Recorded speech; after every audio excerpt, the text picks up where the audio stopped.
Hello and welcome. The year is 1994. It's December. Bill Clinton's the president. America's having a tremendous economic boom. I've just recently separated from my wife and moved into my sister's home. I'm sleeping on the floor in the upstairs attic. Hi, my name's Mike Melia, and here's my brother Steve. Thanks, Mike. 1994, I'm 24 years old, dead broke. I had an illustrious career at that point. I had done about 10 different things since getting out of college. I was a house painter. I was a nanny. I was a stand-up comedian in New York. I was a walker of dogs in New York City, which in New York City you can figure out what that means. I sold perfume door to door, and if I might come back to you in a few more minutes with a couple of the other things that I did, but I think you get the picture that I wasn't necessarily knocking them dead financially or career-wise, and Mike and I decided that we needed to look at something else. Yeah, Steve, there I was, 42 years old, sleeping on the floor, and you were sleeping on the bed, same bedroom, sharing a room. You had that 93 Geo Metro. It was your car, not mine, but we shared it there for the first few years. Things were grim, but when we looked at network marketing, both of us have been exposed to it before. And, for me, frankly, I needed to find something I was excited about. But all of a sudden, it got our attention. And at that point in time, when we decided to get involved, I can remember, as soon as I got involved, almost something clicked. You'll hear a little bit later about my story about how I got involved. But why have we put this tape series together? Here's what Steve and I knew even back then. We really saw ourselves, at least I saw myself at that point, as a student. I understood that in life you really had to learn, And I had some success, but I made a lot of mistakes. At that point in time, I decided things were going to be different. I had to find a new way. There were 18 years between us. Steve was just starting out, but, by most people's counts, I was a failure at that point in time, and it wasn't pleasant. I didn't like it. I didn't like the idea. My kids were getting ready to go into college. I needed to come up with a way of paying for it, and also I needed a way of changing my long-term future. Hey, Mike, I remember the day you called me. You had your oldest son, Luke's college tuition bill sitting on your desk at your place there in Manhattan, and you didn't have any way to pay for his first year, let alone his second year or the rest of your three kids' college. And you said to me, hey, we got to find a better way.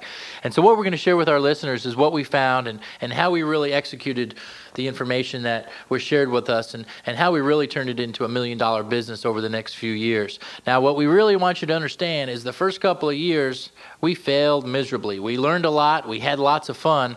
But if you looked at our results and you asked the people around us, we were not doing very good. And we also have here in the studio with us my wife, Kim Melia, who we met along the way, who just happened to be somebody in the company that we were working with that happened to be in our downline.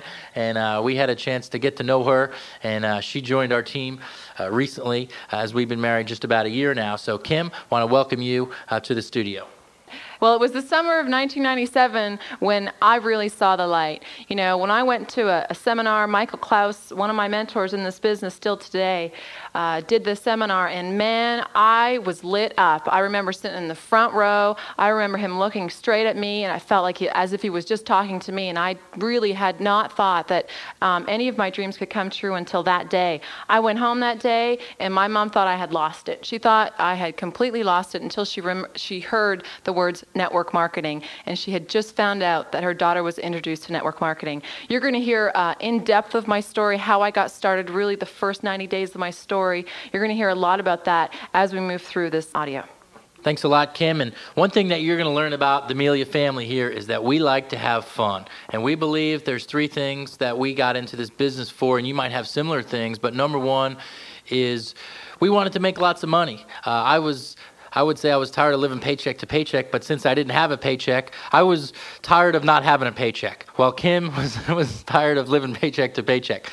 So what we were looking for is something where we could make lots of money. We wanted to not just pay our bills, but we wanted to be financially free. The second thing we were looking to do was we were looking to help people. I know that if I get involved in something that I usually get bored 3 or 6 months down the road, so I was looking for something that didn't just have financial fulfillment, but it also had something more rewarding where I could actually feel good about what I was doing. And the last thing that I was looking for is something that I could really enjoy, something that I had fun with, something that I could mix business with pleasure with, something that I can socialize with. So the fact that I got got to work with my brother at the very beginning was so great for me. I remember when I first got into, I was selling perfume door to door, and the company asked me to do a training once in front of about 50 or 60 people. And while I was so nervous, I was only 22 years old. One of the things that was sort of a negative was that there was nobody that I really liked that could share my success with me. I might call my family and my friends, but they sort of shrugged or rolled their eyes. So the fact that I could get involved in a business with my family and my friends was a real plus for me. You know, Steve, back at that point in time, if you're going back a little bit, I was already 42 years old, and my history really in business was in small business. I didn't have a college education. I'd started college. It was back during the Vietnam War, dropped out after the first semester and such, and it was always sort of a curse and a blessing because when I was in between things, when I moved from one business to another, I never had that college diploma to fall back on, and that was sort of the cursed part of it, but the blessing was this. I know this, if I could have fell back on a $60,000 or $70,000 a year job living in downtown Manhattan, I probably would have got it, and I might still be doing that today. I might have just settled for less. But when I met you, the thing that impressed me, and one of the reasons why I really went out of my way to ask you to become business partners with me, was I knew I needed somebody to work with who really had the kind of vision you had. You were young and everything, but you had those stars in your eyes. You always wanted to be somebody who made a difference, but you always wanted to be somebody who really got rich. I mean, I love that about you. Mike, I remember, and if you're wondering why we have such different accents, if you didn't notice that, I'm going to point that out. Mike has a very, a very New York East Coast accent, I guess you could say. But our parents retired when I was about 8 years old, so they moved me down to Florida, and there's 7 children in our family. Mike's the second oldest, I'm the youngest. So we didn't really live together at all growing up. In fact, Mike had moved out. I was born the day after he graduated from high school in 1970, so he had moved out of the house and we barely knew each other. But one thing that always stuck in my mind about Mike, he was like the Ralph Cramden of the family. It seemed like every Thanksgiving or Christmas when he would call and talk to my parents, he was always working on a new idea. He always had a new concept of how he was going to make $1 million, whether it was writing a book, whether it was just coming up with a great product like the next pet rock that everyone was going to buy.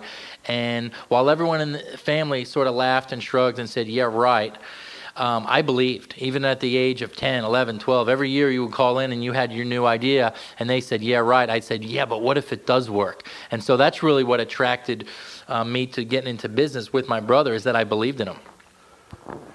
We find you, and everybody starts out in this business, in this industry, in a different place. One of the advantages I believe that we had was that for many years, I had already been a student of personal growth and development, that I had read a lot of the books that you're going to hear us talk about later on in the program, Think and Grow Rich, How to Win Friends and Influence People, The Magic of Thinking Big.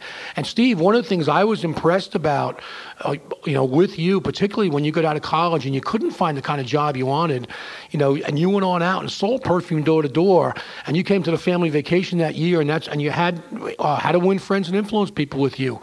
And you told me that the people from the perfume business had given you that book and told you to read it. You showed me the manual that they gave you. It was a beat-up old Xerox manual, but had all the great ideas in there. And I was a student of those great ideas, and I hadn't made it real yet. I hadn't put something together where I took those ideas from my head and made it real in the marketplace, but I was still in the game. I wasn't willing to quit. I was beat up, and probably lots of times, many of you probably been there. You beat up and you discouraged and defeated, and I was really there, but I know that our relationship, you really helped me, in essence, sort of rehabilitate my attitude. And one of the things we started off when we got in this industry, we started off with saying, you know what? We're going to have a good attitude in doing this. In fact, I remember the second day we were in the business, a fax came across my machine that said this.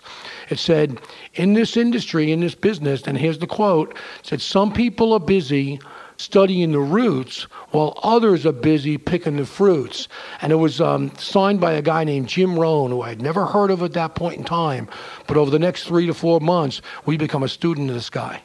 I know that everybody listening to this tape series is at a different stage of your life. Old, young, man, woman, different levels of education, different levels of success. And we just want to share a little bit with our background with you, just for you to know that we didn't come in with any network marketing experience. We didn't come in with any great level of success doing anything. The one thing that we did come in with was a high level of desire. I think if you put Mike, Kim, and I all up, that one thing that we all have in common, and maybe you have this in common with us is probably the reason that you've decided to join network marketing, get this taped series, join the company that you've joined, is that you have some sense of a high sense of desire as well. So, while we might not have certain things in common, there's probably a few things that we do have in common. So as we go through this tape series, what we want to do is just share with you our story, and there's going to be a lot of different trainings, there's going to be a lot of different seminars, there's going to be a lot of different people, hopefully, that impact your career and then impact your life in network marketing. If we can add to that in just a small way, then we've accomplished our mission with you on this series. Steve, when we talked about doing this series, I always wondered, where will it fit? How will it help people? And of course, if you've already signed up, you're already involved, probably your company has some kind of training program that we hope you've listened to. I mean, you've got to listen to it. You've got to be a professional student in our industry. It's just one of those things, We learned early on, we heard that there's 3 things you do in this business. And number 1 is you learn the business. And that's probably where most of you are at right now. The second thing you do is you learn to teach the business. Well, that's the beginning of the duplication process. We'll talk more about that later. And then the third thing we heard that the big money was at learning to teach people to teach the business. So even as we go through this, it's going to be part story, part coaching. We're going to coach you. But first, early coaching I really like to share with you is make sure that you've got the tapes that have been put out by your company and you've listened to those tapes. And not just once, but twice, 3 times, 4 times. You listen to them until my good friend Michael Klaus says, you listen to them until what? Until you don't have to anymore. Until you really understand the essence of those things. This tape series is going to fit in. Is this going to be the last thing you ever listen to or the last book you ever read? Of course not. One of the things that we're going to share with you, that's one of the secrets and keys to our success, is that we are committed to the process of ongoing and continual learning. And we hope that this experience with us can be and potentially is a very important part of your learning process. Okay, Mike, and just as we move forward with this tape series, there's 3 ingredients that we believe need to be in place. And I identified the first one, that's the desire. If you can have a burning desire to be successful, I believe that's the most important ingredient. The second ingredient is a willingness to work. If you can have a good work ethic and you can employ yourself, there's one thing that separates I believe the achievers in this business from the non-achievers is that they know how to employ themselves, they know how to exercise those simple disciplines over a consistent period of time. And the third is what we've been talking about so far is becoming a student, becoming coachable, saying, hey, these guys might be goofy, but if they figure out how to do it and they can do it, hey, I can do it too. And if there's one thing that we can do for you as the listener today is if we can show you that if we can do it, you can do it. Steve, I remember early on, we were students, it's like we're talking about and stuff, and you came to me and you were talking to me about the 80-20 principle, and you said, like Woody Allen says, 80% of success in life is showing up. And we realized in network marketing after we came back from our first big conference that if all we did was show up at the weekly meetings, show up at the Super Saturdays, show up at the training events, show up at the big quarterly events, that showing up would put us in the top 20% of the most successful people. Like in any industry, the top 20% of the people are making 80% of the money. So we made that commitment. We showed up, in the same way you're making that commitment to your ongoing learning process. That is important. Throughout the time, we'll talk a little bit more, most of the concepts we'll share with you. What we'll share with you is really the top, sort of the 20% concepts. What does it take to become part of that top 20%? And from there, I think that, you'll be like us. You'll learn things that you're learning from us, but then you'll also learn things that you just learn along the way through your own experiences. And Mike, I think when people join network marketing, they're trying to find the right company, they're trying to find the right opportunity, they're trying to be in the right place at the right time. And what's interesting is the experience that we're going to share with you today. We've done it in a couple different situations. We started our first network marketing experience was with a startup company, and that startup company went out of business. But we went to the top of that company before they did. And then the next company we got involved in was 30 years in business. A lot of people think, hey, you got to get in on the ground floor to be, to to do well at something, so we proved again. And the point I'm making is that our strategies and our concepts for success and the system that we're going to have you plugging into work everywhere. No matter if it's a new company, if it's an old company, if it's a product versus service, whether it's been around for a long time, whatever it is, the concepts that we're going to share with you, you can have success. And just to give you a little bit of background on what we've been able to accomplish over the last few years is we've been ranked in the top 10 of our company that's been in business for 30 years. We're one of the top money producers in that company. And by no means are we saying that to impress you, but we are saying that to impress upon you an important point that if we can do it, you can do it. So as we move through this tape series program, we're going to share with you what's worked for us. And, we're not a couple of trainers here that have never done it. We're not talking in theory. We're talking about, hey, what didn't work for us, what worked a little bit, what worked a lot, and what you need to focus on in your business if you want to have the same kind of level of success that we've had. So we really appreciate you joining and spending a few hours with us here. Over the last few years, the three of us have all traveled around the country. We've stayed in hotel rooms. We've done training after training, meeting after meeting, seminar after seminar. And really, there's only one reason that we continue to do it. We love it. We love this business. We love working with people. We love seeing people start with nothing and get to something. We love seeing people that when you first see them, their eyes are sort of glossed over and they don't know where to start, but they do get started and they make something out of nothing. That's what this business is about, in my opinion, is helping people achieve their goals and dreams. So what we're going to do is we've been asked many times in our travels, what's our secrets to success? Can I spend a few minutes picking your brain? So what we've decided to do is go to the studio for a few hours, and Kim, Mike, and I are going to share what we've been through in our first bunch of years in network marketing.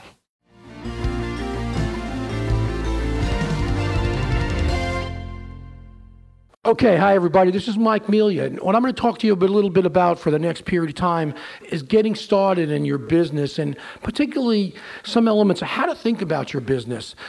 Here's what I have found over time is that when we're introducing network marketing to somebody, and we're really, spelling out a whole new set of possibilities for people. And what happens most of the time, most of the people, by the time they've gotten through a certain amount of adult life, they've taken their goals, their dreams, their visions, and they put them up on the shelf. And they're not really thinking about accomplishing those things anymore. Maybe some of the goals, some of the bigger dreams they had when they were younger and such. And why? Because we really have learned, I believe in our society today, sort of a conspiracy of mediocrity. People get to a common denominator where they're just getting, they're just getting what they expect, but they don't really expect much. So when you and I go out to people and you say, listen, something new is possible for you, something else is possible for you, we're really, perhaps opening up that, that possibility for them for the very first time. I believe it's awesome that we get to do that for people, because otherwise what happens, so many people are leading what Henry David Thoreau called quiet lives of desperation. We're really offering something new. Now, when someone decides to, take you up on that and get involved with you, you've got a big responsibility to that person. And especially the two most important things I believe that we have to do is get good at, number one, getting started ourselves, and number two, helping our brand new people get started. Now, you may be listening, and you may have been around for a while, and maybe you didn't get off to the kind of start that you wanted to get off to. Well, I invite you right now to use this as a new moment in time to really turn the page and open up a new chapter in your life and open up a new chapter in your network marketing business. Because here's what I think, okay? Well, you've all heard it, how you think about things matters. You may have read some of the books, As a Man Thinketh, Think and Grow Rich, the magic of thinking big. How you think about things matter. If you think about our business just as a $249 or a $499 opportunity, it's a lot different than you thinking about it as a $1 million opportunity. I remember when Steve and I first got started, he literally wrote a check for $500,000 and posted it up on his bathroom mirror to send a signal to his subconscious mind that he was involved in a business that was a big bucks business, not really just a nickel and dime opportunity. So how you think about things matters, and talk a little bit more about that, is that your mental mindset. When most of you, and many of you probably heard of Jim Rohn. Jim Rohn's one of my favorite business philosophers and really one of our great teachers. We listened to him all the time when we first got started. Jim said this: In our industry, in our business, it's not what you get, it's who you become. And then who you become determines what you get. And that really speaks to your own personal growth and your own development. So your mental mindset is everything. You've got to have a great attitude. Jim Rohn also said this. He says there's no new truths. And we all know this. There are no new truths. And so, for example, if I say to you, if you've heard this before, as you sow, so shall you reap. Of course, you could have, as soon as I said as you sow, you know how I was going to finish it because we've all heard about it. This is an ancient truth that the seeds you go on out and sow, what you send out in the world is what's going to come back to you. This is very, very important in your network marketing business. The thoughts that you have, the way you think about your business are in essence seeds that you're planting. And those seeds, if you nurture them and water them correctly, they will grow. So one of the most important things, obviously, is your attitude. And then the other thing that we also learned from Mr. Jim Rohn was that goes along with attitude is your associations. Is it the people you hang around with? When you first get started in this industry, many times, you're like, I remember when Steve and I first got started and we first heard about the law of associations, that you become like the 5 people you hang around with the most. You make the same amount of money, you have the same kind of health habits, same kind of activity habits. And I looked at Steve and he looked at me and we weren't sure we were the best 2 associations to have with each other. But right away, we set on a path of changing that. We set on a path of feeding our mind with the kind of information, the books and the tapes that you hear about, the Think and Grow Rich, the Jim Rohn tape series, the Brian Tracy series. We just kept feeding our mind with positive energy as we moved forward. Now, when you're getting started, again, if it's the most important thing is how do you get started? You get off to a good start, but also getting your brand new person off to a good start. I'll tell you a little story about my first couple of days in the business. I had no experience in network marketing, and I signed that application, sent it in. I didn't know what to do. I literally, I was smart enough to recognize that while this was similar to other things I had done before, it was different also. So one of the first things I did was I called up a guy I know, and I used to be in the health food business, and this guy used to pull up in front of my health food store when I first started it in a rinkety-dink, beat-up old Volkswagen.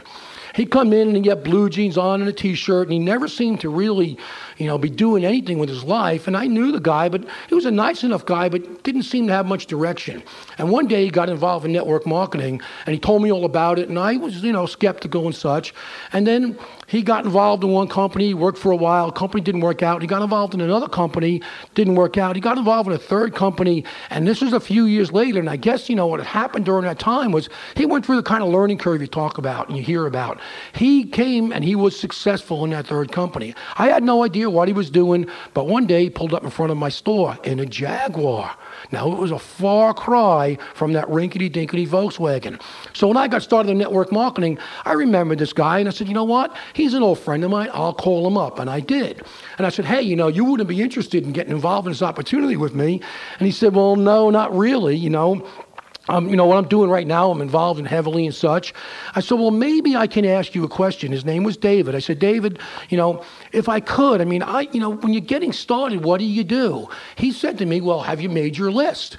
And I said, my list? What do you mean? He says, well, you ought to go and make a list of everybody you can think of. And you've probably heard that. You've probably been exposed to that in the training that you've already gotten. So here's what I did. That night I went home and I made a list. I made a list of 158 people. I just took the evening off. I made a list of 158 people, and then I prioritized the list. What do I mean by prioritize it? I just looked at that list of 158, and I actually first asked myself, who would I really like to be in business with? Who do I like the most? Who do I care about? If I was really going to be successful here, who do I want to see come along with me? And I just I prioritized that list. The next day, I took off from my regular business. I had my own business at the time, but I totally took off from it, and I just called people up to tell them about the opportunity. In fact, I called 42. I got in touch that day with 42 people. Here's what happened. It was about a month before Christmas, and to the person, they told me, sounds like a great idea, Michael. Why don't you call me back in the new year? I'm busy up until then. Well, folks, I was born at night, but not last night.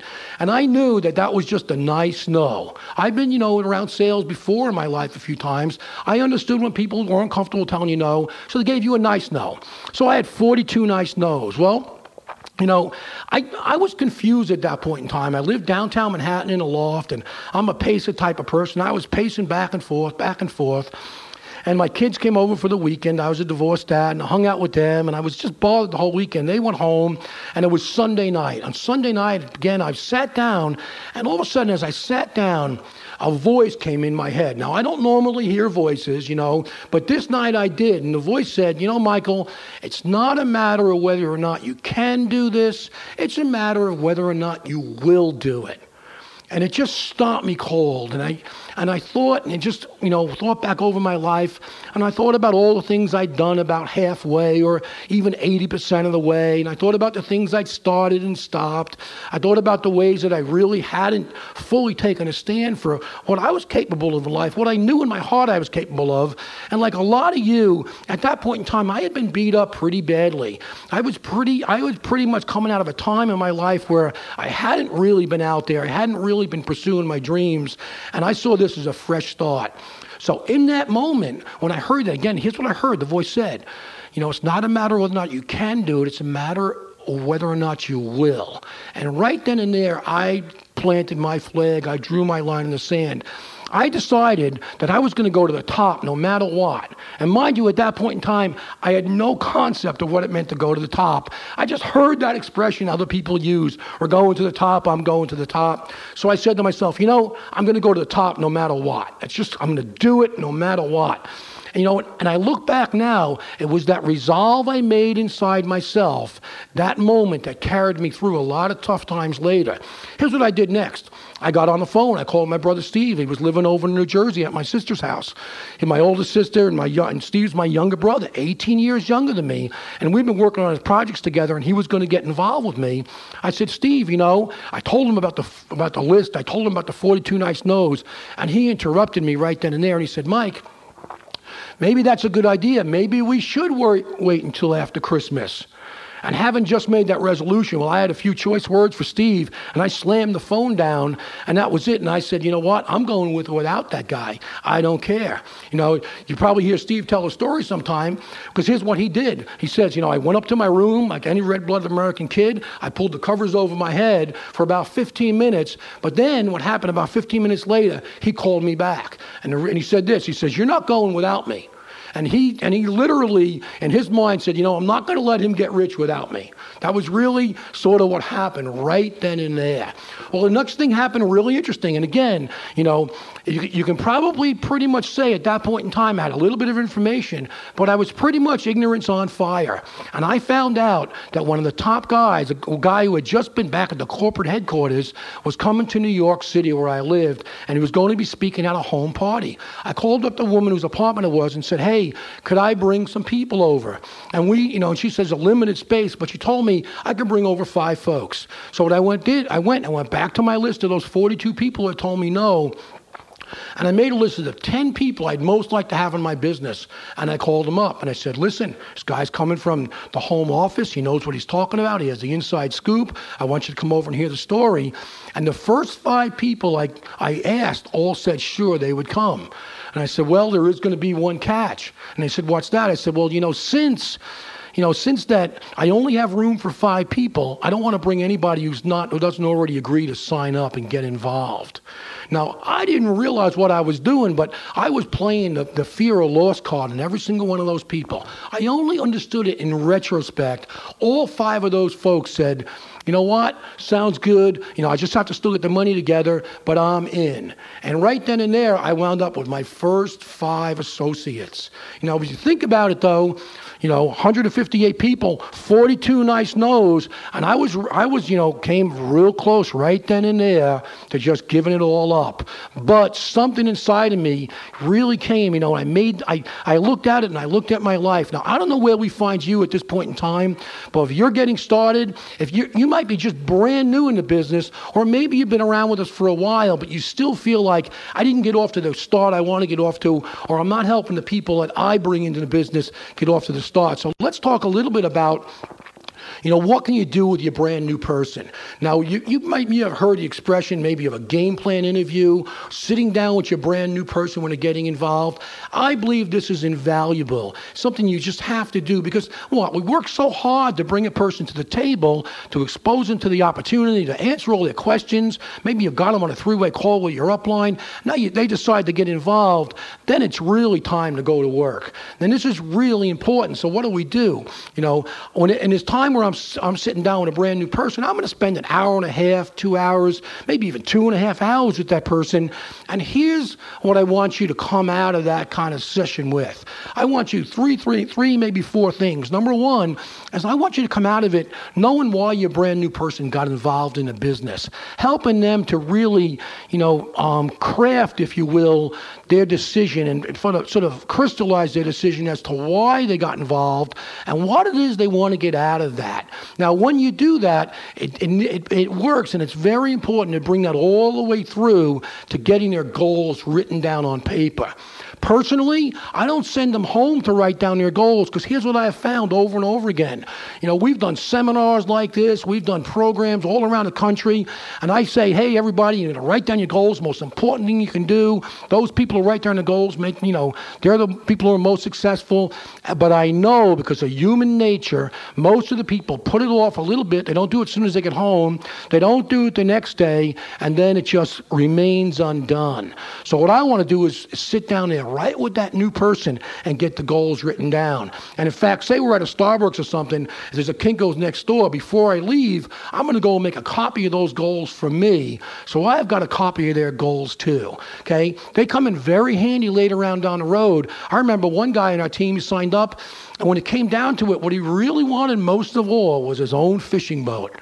Just if he could have his own fishing boat, wow, that to him represented freedom. It represented life would be great. And I remember down the road when he was coming to me and he was about ready to quit. And I said, well, Jim, what about that fishing boat? We're giving up on the boat too? And he chuckled a little bit and laughed and lightened up a little bit. I said, look, Jim, we knew it wasn't going to be easy. We knew when we started out that it was going to be challenges along the way. We went over that kind of stuff, but that fishing boat, if it's still important to you, I guess, and it was important to him. But again, how could I do it? It was because right in the beginning, we were establishing a relationship, and the nature of our relationship was based on me being of service to that person, helping that person accomplish their goals, accomplish their dreams, and really, I think, get back into the business or a spirit of life where they were a dreamer again. But not just a dreamer without action. But again, starting out, I was making sure out of that game plan interview, out of that hour and a half, 2 hours of spending with them, number one, they were in touch with what they wanted to get out of this. Number two, they had those goals written down. The next thing I'm going to come out of that meeting with is they're going to have a list. They're going to make their list of their people. If they show up at that meeting and they've got a list of 20 people already because I've asked them to, that's great. We'll make that list longer. If they don't have anybody down, we'll sit down and work on the list right then and there. And sometimes people aren't going to be able to make a list of 100 people right there in the beginning, but they know their top 10, their top 15, their top 20.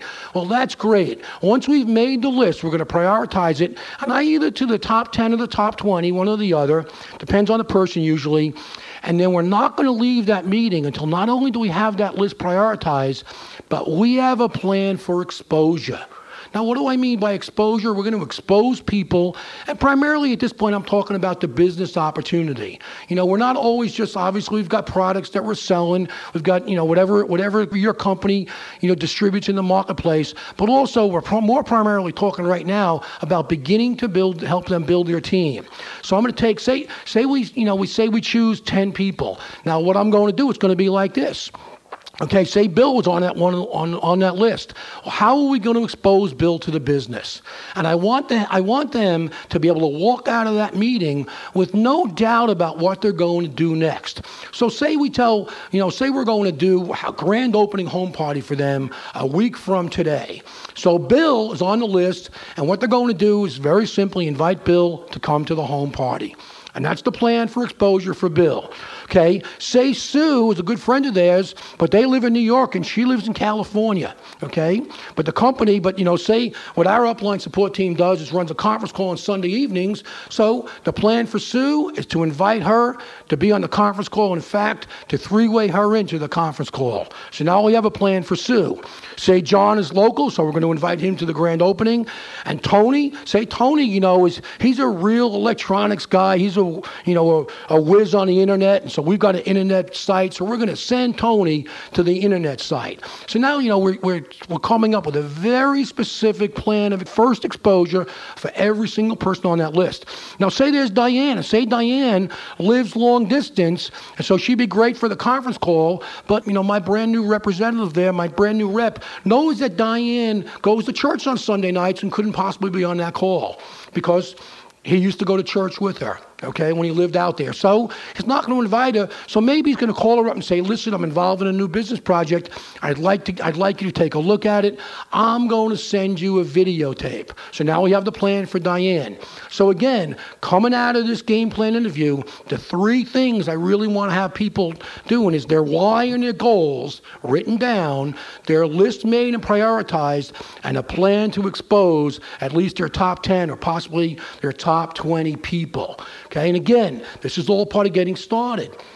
Now, what I'd like to do is jump up a little bit and talk about the exposure process. Because I have found this. I have found that, in fact, studies show this. Studies show that a person does not buy something or get involved in an opportunity the first time they hear about it. I think it was Brian Tracy said, the average person doesn't buy or purchase or get involved in something for 4 to 6 to 12 to even up to 15 exposures. And yet, the average person doing the exposing stops at once or even less than once. How can you stop at less than once? Here's what happens. I might think, hey, that Kim, she'd be pretty sharp at this. I think I'm going to invite her to come to my home party. But then I might think, but Kim, she's been already very successful in her life. She probably wouldn't be interested. So right there, what happened? I've talked myself out of even putting it in front of her. And we all know we've done stuff like that in the past. Thought of somebody, wow, if they saw it the way we see it, that'd be great. But then we never even put the business opportunity in front of them because we talk ourselves out of it. So now, think about this. I call it an exposure process, not an event. Why? Because it's a process. If the average person doesn't say yes until 4 to 6 to 8 to 10 to 15 exposures, what are we going to do? So when I'm going out to the marketplace, when I'm going out to people, what I'm thinking about my role is I'm orchestrating a series of exposures. I'm not looking just to expose them once. In fact, if I say I run into Kim, hey Kim, working on a new business project, I'd like to get your feedback about it. Here's an audio tape. Do you think you could listen to it? It's only 15 minutes long. Now, if your audio tape's short, you want to feature that it's short because I want her to know I'm not asking for a lot of her time. So she says, okay. So now what have I done? She's had her first exposure. She has the audio tape in her hand. She hasn't heard it yet, but I've exposed the idea to her. Now, it's just a small exposure, right? How much time did that exposure take? Not much at all.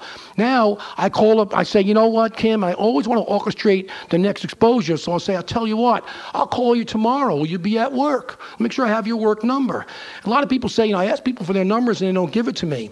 What I do is I carry a little memo pad and I take it out of my pocket and I open it up, have my pen out, and I put my head down and I look at that pad and I have my pen out and I say, what's your number? And I don't look up until they start giving me their number. 9 times out of 10, they just give me the number. That other 1 time out of 10, they say, well, I'm not sure if I feel comfortable having you call me there. I'll say, especially if it's a stranger or something like that, someone I'm just meeting, I'll look back at them and say, well, give me your email address. And 10 times out of 10, they'll give me their email address because it's not as scary to some people. So again, I just want to get a way of getting them back in touch with them. But in the situation, the example I'm using with Kim's somebody I already know. I'm giving her the audio tape. I'm calling her the next day. Next day I call her up. What's happened? One of 2 things has happened. She's listened to the tape or she hasn't listened to the tape. Many of us know, many, many times we give a tape or a video or something and if people haven't listened to it or watched it, So I say, Kim, great, I appreciate you're busy and such. That tape's only 15 minutes long. Maybe you can just pop it in the car and listen to it on your way home today. Do you have it with you? She says, yes, I do. Great. So I'll tell you what, I'll give you a call tonight. If you just listen on the way home. And the reason I'm being a little insistent about it is the information is timely, and, it is a somewhat a matter of urgency for me. I know it doesn't seem that way for you yet, but, after you listen to it, you might think differently. Now, so she says, okay, and she agrees to listen to it, and I call her that night, and she's listened to it. Or say, it was a different situation, I go over to her office, and she hasn't listened to it. One of the things I learned to do in that situation is carry a little tape recorder with me, a little player, and say, hey, why don't we listen to it right now? It's only 12 minutes long, 15 minutes long, and we plug it in right down. I sit there and listen to it with her. And then the question, again, now, what are we doing? What have we talked about? The first exposure, I gave her a tape. The second exposure, I followed up with her. She hadn't listened to it. The third exposure, she listens to it. The fourth exposure, I'm calling her again. Now she's had 4 exposures. And now, of course, I don't even think at that point in time she's got enough information to make an informed decision. So I say, in the question that we all probably have heard before, but most important question is, what did you like the best? What stood out for you? Because don't ask people what did you think about it, because for some reason or another, when you ask people what they think about it, they give you a negative answer. They tell you what they didn't like about it. But what did you like the best about it? And she might say, I like that it sounds like people from different walks of life are making money, or I like that product. I like the way that product sounds. Whatever it is, I agree with her.